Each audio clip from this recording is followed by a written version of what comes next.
सभी पर लागू होगा हिट एंड रन कानून। कानून के पीछे सरकार का क्या है तर्क? सड़क हादसों के चौंकाने वाले आंकड़े।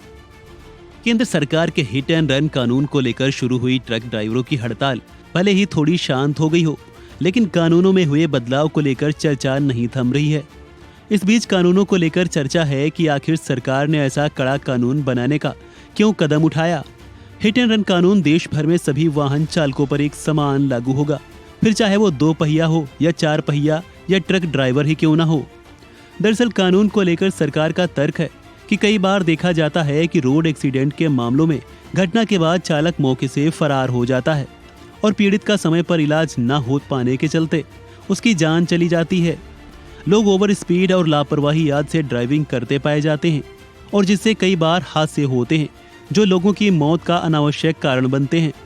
कई बार तो जांच के बाद भी ना एक्सीडेंट करने वाले का पता चलता है और ना ही वाहन का। ऐसे में मृत व्यक्ति के घर वालों को मुआवजा भी दिलाना मुश्किल हो जाता है। पुलिस को केस फाइल करने के साथ साथ चार्जशीट बनाने में भी मुश्किल आती है। देश में बीते सालों में सड़क हादसों के आंकड़ों को देखेंगे तो पता चलता है कि देश में सड़क हादसों की बड़ी संख्या है। केंद्रीय परिवहन मंत्रालय की ओर से जारी आंकड़ों से पता चलता है कि साल 2021 में 4,21,000 के करीब सड़क हादसे सामने आए, जिसमें 1.5 लाख से ज्यादा ने जान गंवाई। तो वहीं हिट एंड रन केस की बात करें तो करीब 57,000 केस सामने आए, जिसमें करीब 27,000 लोगों की मौत हुई। वहीं साल 2021 की तुलना में 2022 में हिट एंड रन के मामले 17% ज्यादा सामने आए। इनमें मौत भी पिछले साल की तुलना में 17% ज्यादा लोगों की हुई। वहीं घायलों की संख्या भी 20% तक बढ़ी। से लगातार भारत में हर साल करीब 4.5 लाख सड़क हादसे हो रहे हैं। बस 2020 में ये आंकड़ा 4 लाख के नीचे रह गया था, जिसका कारण देशव्यापी लॉकडाउन भी था।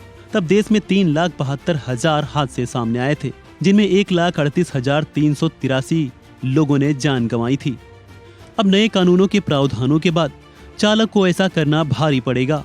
अगर वह दुर्घटना के बाद मौके से फरार हो जाते हैं या पीड़ित को अस्पताल नहीं पहुंचाते हैं तो उनके खिलाफ नए प्रावधानों के तहत कार्रवाई की जाएगी। बता दें कि नए कानूनों के अनुसार अगर किसी ड्राइवर के लापरवाही से गाड़ी चलाने के चलते कोई गंभीर सड़क दुर्घटना होती है और वह पुलिस या किसी अन्य अधिकारी को इस घटना की जानकारी दिए बिना चला जाता है तो उसे 10 साल तक की जेल और 7 लाख रुपए तक के जुर्माने को भरना पड़ सकता है।